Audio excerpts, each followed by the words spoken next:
Who doesn't love coming to the pub for a good old chat, especially when your favourite sports are involved? The We Love Sports app allows you to find the best locations for the best sporting action to go with your friends and family, no matter where you are. So download the We Love Sports app via the link in the podcast description, or simply search We Love Sports on your preferred app store and get in on the action now. We are live from the Sports Bar and Grill Clapham, celebrating Women's Football Weekend. And joining us today is two-time WSL winner, England cap centurion for the Lionesses, and recognised on the Queen's New Year's Honours list for her sporting achievements. It's Fara Williams MBE. Hello. Hi. How are you doing? Very well, thank you. Great. It's so good to have you here on Women's Football Weekend. I mean, where do we start? You know, you've had such an incredible career and, you know, you retired this year, you hung up your boots. How is it going? How's retirement going? It's actually going okay. I wasn't ready to retire when I had to announce retirement. I retired through illness, so that was difficult. I always was going to retire when I fell out of love with the game, and I didn't fall out of love with the game, but illness didn't allow for me to continue. So having to accept that I had to retire when I did was difficult. But still being involved with the media and able to watch women's games and talk about it and do a little bit of coaching now with the Reading women. I think because I'm still in it, it's a little bit easier. Yeah, you definitely still got your fingers in the pies, so to speak. Too many pies. All the pies, yeah. How are you juggling it all? Yeah, it's difficult. I've always wanted to coach. When I was playing, I always wanted to be a coach, and Hope Powell and Mo Marley were two of the reasons why they were great role models for me, great coaches and great people outside of their coaching role. And they were two people that I really looked up to and wanted to follow in what they did for the women's game. So, and I'd learned so much and experienced so much through the women's game that I wanted to give back and do that through coaching. But then obviously the media come on board, which, you know, at the time I was considering my coaching was never a thought process for me because there wasn't that much media involved in our game. But I got the opportunity to be involved at the end of the season and talk about the women's game. So I decided I wanted to take that route as well as the coaching, but trying to manage the two is very difficult. Probably took on a little bit too much. And so, yeah, something's going to have to give. And I believe why the media is on board at the minute, and hopefully it will be sustainable and they'll stay with us. Coaching will always be there. So I can, at the minute, I really want to invest my time in media and talking about the game, and then hopefully after go back into coaching. Yeah, you're an absolute natural at it, and it's so good to see you on the screens and hear you. And you know, you've got such a football brain, so it's amazing to have you. And I look forward to the rest of your career doing that. But let's go back to the very start. I mean, you know, you grew up very close to here in Battersea, and you started playing early, didn't you? And then you went to Chelsea. That was your first club. I want to know all about that, like the early days. And literally, my mum still lives around the corner from me, so it's quite nice. Might go and visit. Hi. Yeah. No, I grew up in Battersea, an estate, Surrey Lane estate, so not too far from here. Pretty much played all of my youth football in the cage on the estate. Didn't really know too much about women's football at the time. Used to go to all the five-a-side tournaments in the area that were running, so anywhere in Wandsworth Borough. When there was a tournament, I'd get 5 girls together and we'd go. And then I got picked up there and started my career at Chelsea. Massive Chelsea fan, so it was really nice to wear the kit for 6 or 7 years as I did. But as my career developed, I had to move from Chelsea because they weren't in the Premier League at the time. They were one league below.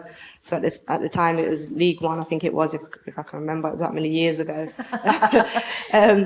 And so, I had to move, and it was the hardest thing because I never ever wanted to put another shirt on other than a Chelsea shirt. And then you realise, actually, if I really want to make something of my career, I'm going to have to probably put a few different shirts on, which I didn't like. Arsenal being one, Liverpool, Everton was okay. But there was a few that I was like, oh no, it's too close to home. And then my career took off after that. When I moved from Chelsea to Charlton, I got into the England setup, made my debut at 17, managed to stay in the England environment for nearly 19 years. So, half my life I spent being in England international. Went to a few different clubs along the way, Charlton, as I mentioned, then up to Everton, where I spent a big chunk of my career, maybe 9 seasons. Did the dirty on them and crossed the park to Liverpool, where I won my first league title. at the age of 30. Did 3 years there and then come back home to London, where I was at Arsenal for a year and a half before finishing at Reading last season.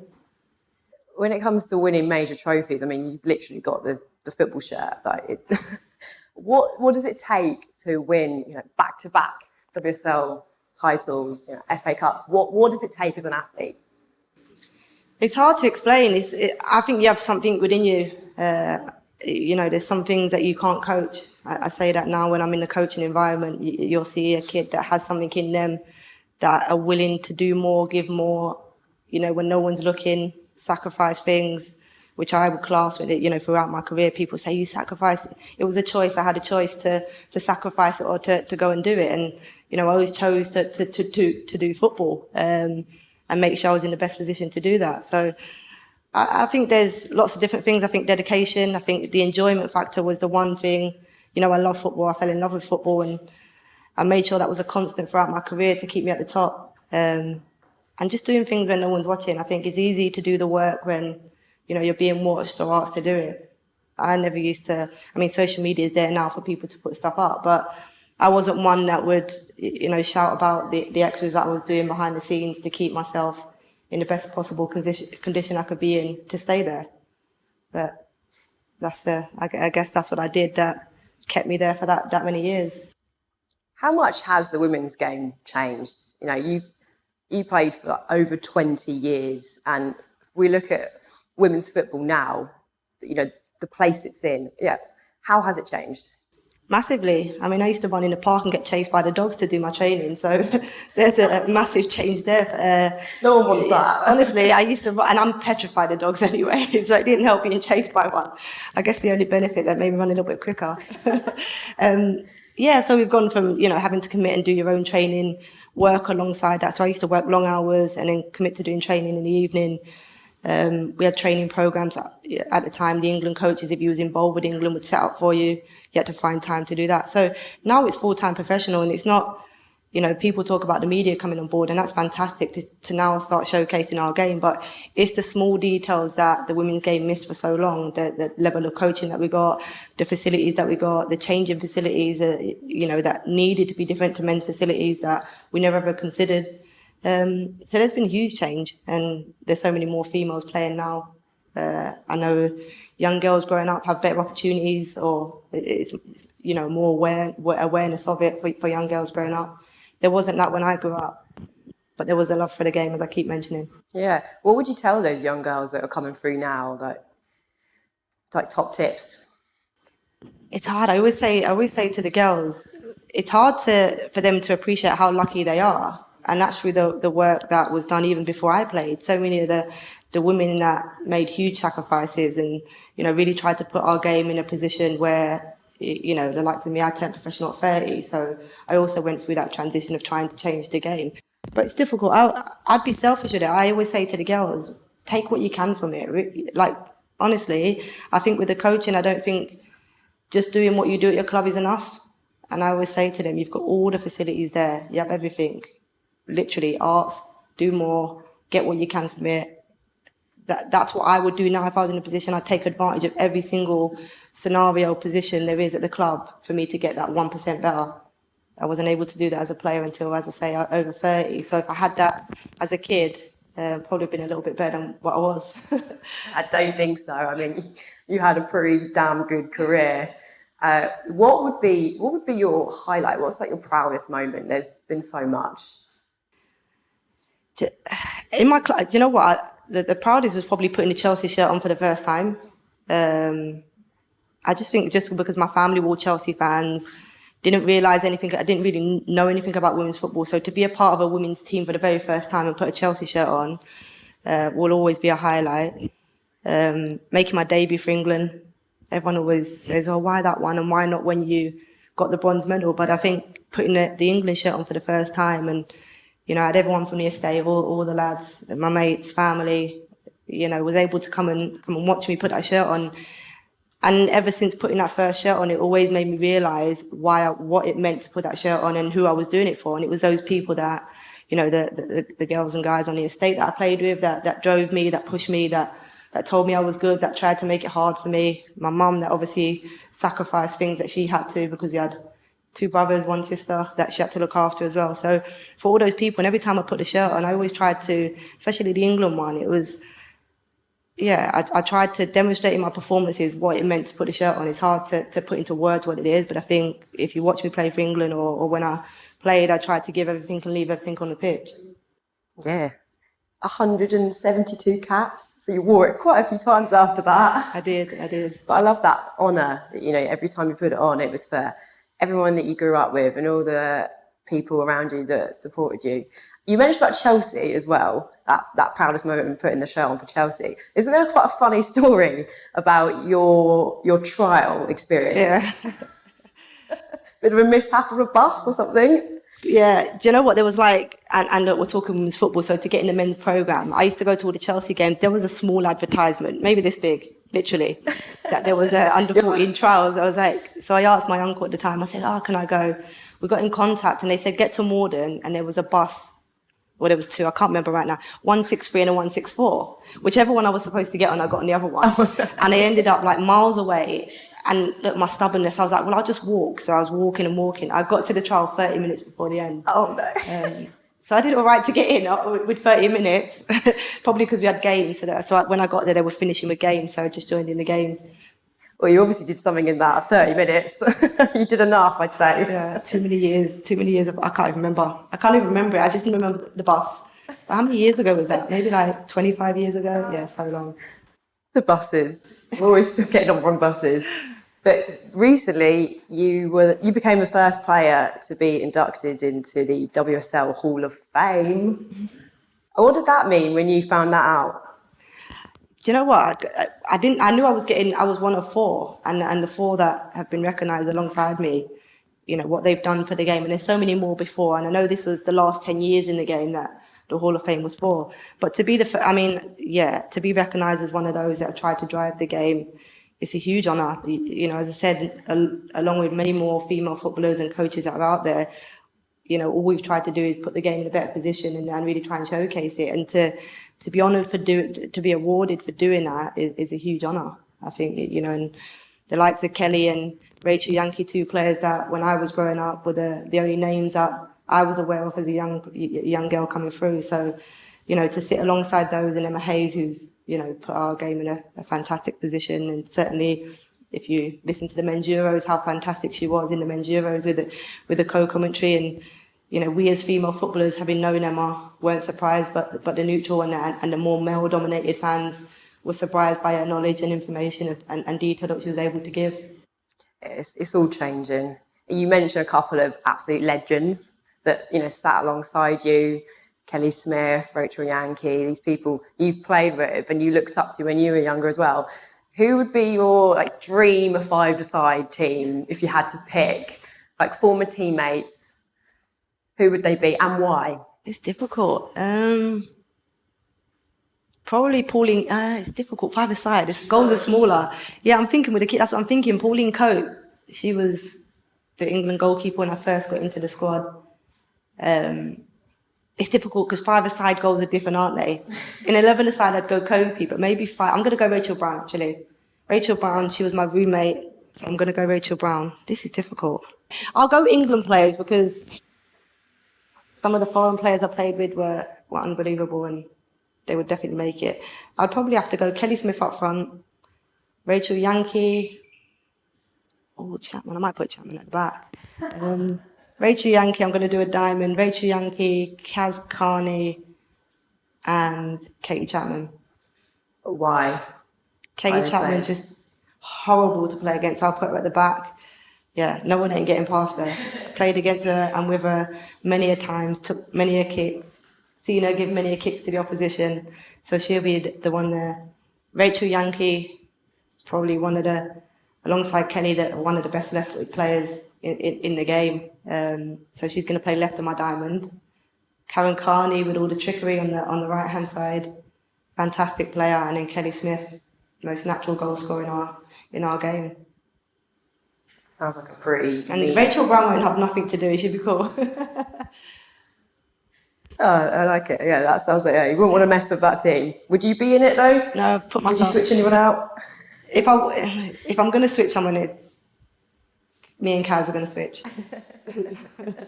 Yeah, me and Kaz.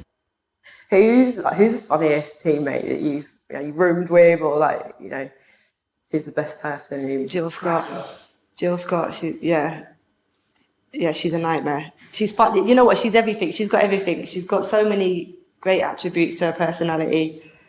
She's funny. I don't often tell her that because it's never good to tell someone they're funny when they want to be funny. So I never tell her.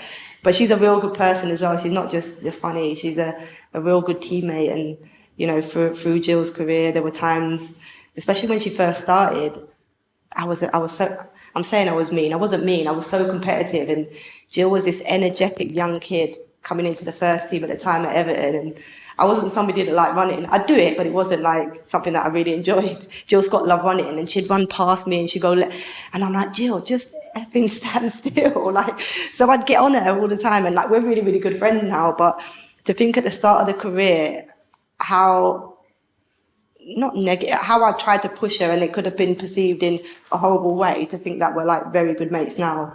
She probably or myself wouldn't have probably thought that all those years ago, but she's so funny and such a real good person. Nikita Paris is funny again, Scouser at Everton. She's now at Arsenal. There's a few. Leanne Sanderson was quite funny. She's not that funny anymore, but yeah, I'd probably say them. I was the joker though. I was the one that just would be pulling out the pranks. I'm like, yeah, I get called big kid. I'm just never grow up. Big kid. Honestly, I'm so bad. I'm the biggest kid. I find the stupidest things funny. I'll just be standing behind corridors and just jumping out on people and filming it. Got ya. Any of that on camera? I love it. We did it in the World Cup 2015. Me and Lucy Bronze. So I was like, right, Luce, you stand there with the camera. I'm going to stand here. See how many we can get. And daily we'd get people. It was just finding ways to entertain myself. Just on the wind up. Yeah, that's me. I do it. The girls say it when I'm coaching, and you're such a wind up, Farah. And I'm like, yep. So yeah. You talked about Jill Scott. She recently picked up her MBE. I saw. I think she Instagrammed about picking it up and being in a car park or something. Yeah, recently. I don't get that. What happened? I don't know. But let's go. Let's talk about your MBE. You collected it in 2016. So take me back to that day. How were you feeling? Were you quite nervous? Were you really excited, or were it both? When I got the letter, I was away with England, and my partner messaged and sent this letter through, and it's obviously got all the the stamps on it. Yeah, formal stuff. And I'm like, oh my God, have I missed my tax? And the police after me. I thought I was going to court. I was like, what have I done? And it was I've got two names, so it was and I'm like, nobody knows me for Fara Williams, only football. What is this? I genuinely was, trying to think, have I been naughty? Have I done something? Yeah, I was like, what have I done? I genuinely thought I was in trouble. And I was like, do I get my partner to open the letter, or do I wait till I get home? And obviously, because I was in England camp, the lady I was sat next to, our liaison woman, she was like, just get them to, she must have known, they were prepped before. They was like, just get them to open it. And then they sent it. So it was a shock. But honestly, I was so nervous. On the day, I don't get nervous for football. Things I'm comfortable, I don't get nervous. It was just that unknown. I was in the palace and I had these open toe shoes, but when I tell you my feet were that sweaty with nerves, that when I was walking, I'm thinking I'm going to fall, or my feet are going to come out. Your feet are going to slip out. So I kept thinking I'm going to roll my ankles. I was shaking. No. It was horrible. And the moment just passed by, we were there and we was talking, and then before I knew it was over. So I think the nerves just got the better of me that day. It was so scary. I didn't know where to look, what to do as I'm walking through the palace. What, am I stood correctly? Yeah. But it was a great day. I mean, the fact that my mum could be there, and I'd spent a long period of time away from my mum when I moved to Liverpool, and we had our differences, that to have her there and see me pick up there. Yeah, there it is. It's on the big screen here at Sports Bar and Grill Clapham. Yeah. Oh, you look lovely. Where is the MBE kept now? Don't tell me it's in your bathroom or somewhere like that. I've got this ladder feature in my living room. Have you seen them? Shelves. It's like a ladder, yeah. Yeah, so it's on that. But you talk about your mum and being there and going back. You had a little bit of difficulties growing up. You had some obstacles to overcome, on and off the pitch. How did you overcome those difficult times? Football. I was lucky. I mean, people always ask me, how did you get through the period that you were homeless? And I was always somebody, and they're probably the values that my mum taught me. You've got shelter, food, clothes. So they were like, I had that in a hostel, and people couldn't understand why I was so accepting of where I was at in terms of that and having to share a room. And I guess that's through my upbringing and what my mum taught me, that I knew that so long as I had that, I'd be okay. I was in a safe environment at the time. And football, I guess, kept me focused. There were so many girls that were in the hostels that just went the other way because they didn't have a focus. They wasn't able to trust people. I think before I went into a hostel, I think I was just like, I had this wall up around me. I just, through things I'd experienced in my, through my childhood, I had this wall around me that I wasn't allowed to be broken down. When I became homeless, I knew I had to trust in somebody and the support that was offered to me.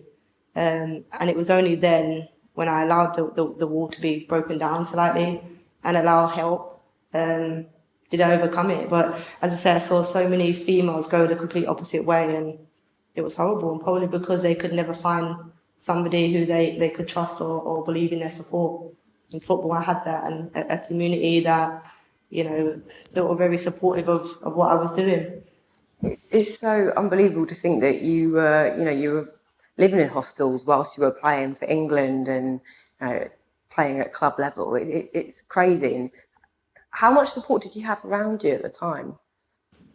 I mean, I wasn't open with my teammates in my position, but Hope Powell was key. She, Euro 2005, we hosted the Euros. That was my first major tournament with England. And when you're in a hostel, you have to do all the signing in daily. And I got like weekly release, but Hope would allow me to travel back from Manchester, because that's where we were based, to sign in, to make sure I kept my room at the hostel, because if you miss that, you've got no home to go back to. So she was really supportive. She was somebody that regularly checked on me weekly. I'd get calls every day if I was travelling because I was playing in Everton at the time, so up in Liverpool, and I'd be down here and having to get a train out, and she was like, your mum, where you make sure you message me when you arrive. And yes, Hope, I'll do that. And when I miss it, she'd be cussing me, she'd be ringing me like, you should have. And I'm like, yeah, I'm sorry, I should be more responsible. But she was somebody that really supported me.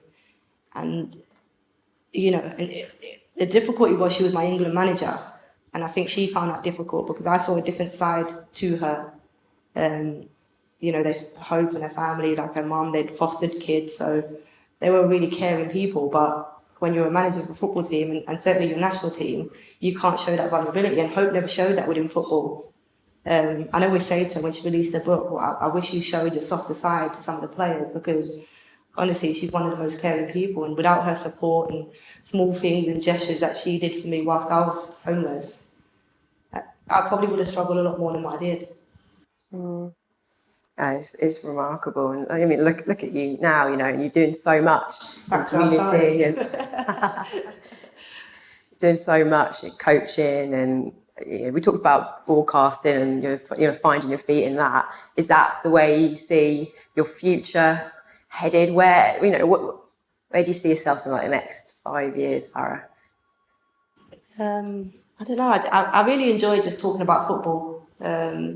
I'm most comfortable when I'm sat watching a game of football and talking about it and hearing different opinions and discussing and arguing at times. But that's what football gives. It gives people an opportunity to have an opinion, and no opinion around football is right. It's just how you see it.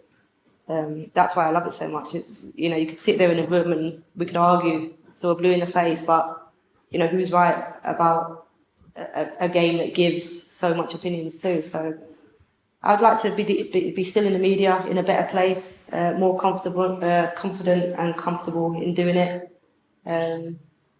I've got a 2-year contract, so hopefully in the next 2 years I can really push on and drive the game. What's it like commentating on some of your, I guess, your mates and former teammates and that kind of thing? I guess separating yourself from actually playing, because you were only playing the game a few months ago.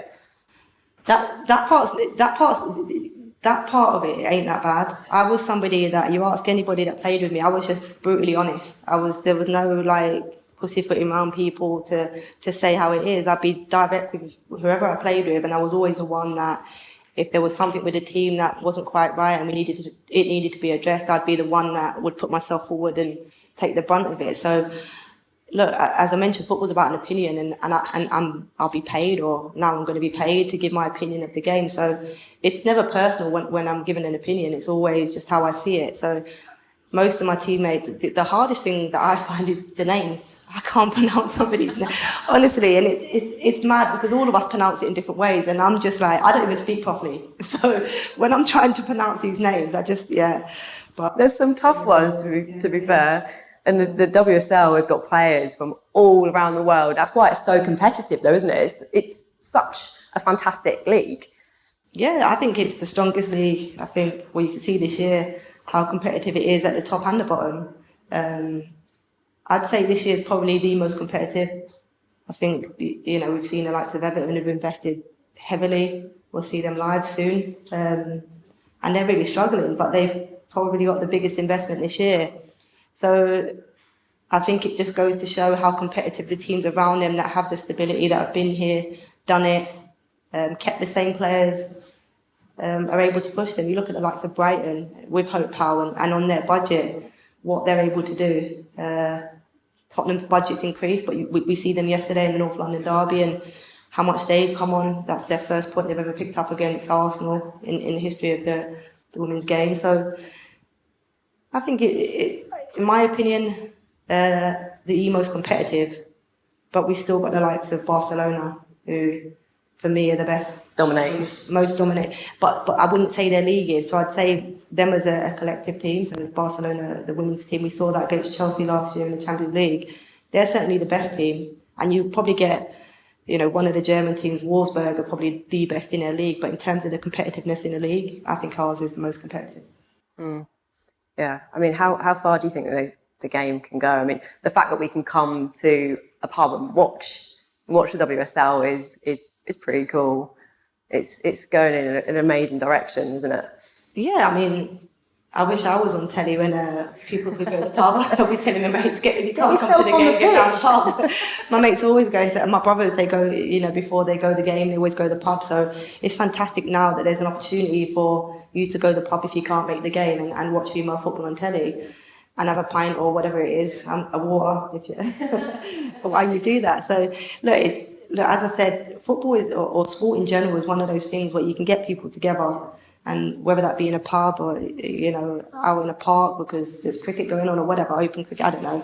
You get people together, and I think that's what sport does for people, brings the community or whatever together, and that's what I think the importance of sport is. Yeah, it's pretty powerful. And yeah, it does unite people. And we can come here and we can all sit together and just watch a great game. And the visibility as well, that wasn't there when you started. You said that there wasn't really female players to look up to and to see. It was probably the men's team. So yeah, I guess that role model, how do you think that will change and evolve the game more as well? Yeah, I think it will definitely change the game. I think the fact that, when I was growing up and people say, oh, who's your favourite player? And, I could only name a Chelsea player, a men's player at the time. Dennis Wise being our captain was the one and that was just because he was our captain, not the best player. But now that there's female, and when you're coaching, every time when I was coached as a kid, every time the coach would refer to a player, it would always be a male player. Oh, did you see what so-and-so did yesterday? I don't know, Zola, for example. And I'm like, yeah. Now, because there's so much visibility around the women's game, hopefully young girls are tuning in and watching that. And when you are talking and trying to refer or reference something, you can reference a female player now and because of the visibility of the game. All right, well, last thing. What's the best thing about the women's game? If you had to put it down to one thing, the way that the game is right now, would you put it down to like the media coverage, the visibility, coaching? What is that one thing? Or just the pure talent that we can see? I certainly think we're going to see some amazing talent come through over the years. And I think that's down to the fact now we have better equipped coaches than we had in previous years. So the girls are certainly going to get much better coping opportunities So in terms of their learning, I'd like to think they'd get better. If they don't, there's a problem. The media is great. I think the fact that, that you can still, with the female game, the interaction with fans, I think that's key. And I think it's key that we don't lose that now that the game's growing and the media attention is so big. We've obviously lost that in the men's game. And when you do speak to male players and, you see Rio's somebody, with their agency, and you see him with the fans when he's doing his punditry at Old Trafford and he'll be out there. And I think it's important that you have good relationships with your fans. I think the culture of that is important in terms of growing a team. So I like the fact that the women's game has got that with their fans, the interaction. Sometimes a bit too close for comfort, but I actually think it's really cool that you can engage, and these young girls aspiring to be the next Teresa Lucy Bond step out, and that they can have that connection where they can meet, talk, greet, ask questions, whatever it might be. So I think that's the best part of our game, and I hope we don't lose it the bigger the game grows. Are you missing playing? Do you ever, when you're on the other side, are you thinking, I want to get out of that, you missed that, that could have been me? Do you know what? I thought I would, and sometimes I join in training and then I'm like, now I know why I don't play. I absolutely hate it. And the weather, when it's raining and miserable and cold. This time of year, I'm like, nah. I don't miss it. I'll stay on my warm coat with my iPad and I'll just, I'll talk about it. Double layered, 2 tracksuit bottoms, all the thermals. So no, I mean, look, I said, I'm lucky that I'm able to still be involved in some capacity within the game. I think if I wasn't, then I genuinely would miss it more than I do. But the commitments, the sacrifices and choices you have to make, they're hard, and the training's tough, and it was getting tougher and tougher. And I wasn't somebody that was going to let that slip, and I'm nearly 38, so it's about right. I'm old now, and I've got to accept that. My body probably doesn't want to do the training demands that are needed to stay at the top, and I was never going to be one of those players that had to drop down the levels just to play the game. So I started at the top, and I want to finish there. If it's not football, if you're not talking about it, and obviously, everything that is football your life, can you relax? Can you do anything other than football? I can, but I can. I mean, I haven't had much time to do that. But it's difficult when you are doing the media stuff and, the work that you need to do. People think you just turn up and talk about it, but there's so much more to turning up on a match day. You'd have to make sure you've watched X amount of games so that your stats or team shape, whatever it might be, you need to be fully equipped with that. So it's a lot harder. Football's always on my TV, and if not football, it's boxing. Oh, right, okay. Not that I would ever box. I've got a punch bag just for a little bit of fitness, but you know what? Ricky Hatton was years ago. I remember watching Ricky Hatton in a fight, and he was the reason I started watching boxing. I love Conor Benn at the minute, only probably because I loved watching his dad. So now he's one that I follow, and he's got a fight in Liverpool in a few weeks, and I really will go. I'm in Manchester, so I might. So boxing outside of football. Oh, good to know. Oh, it's been amazing to speak to you here for all things Women's Football Weekend, and thank you so much, Farah. Thanks for having me. And thank you for tuning in to the latest A Pint With podcast. Make sure to download the We Love Sports app to book your place to catch all the best sporting action.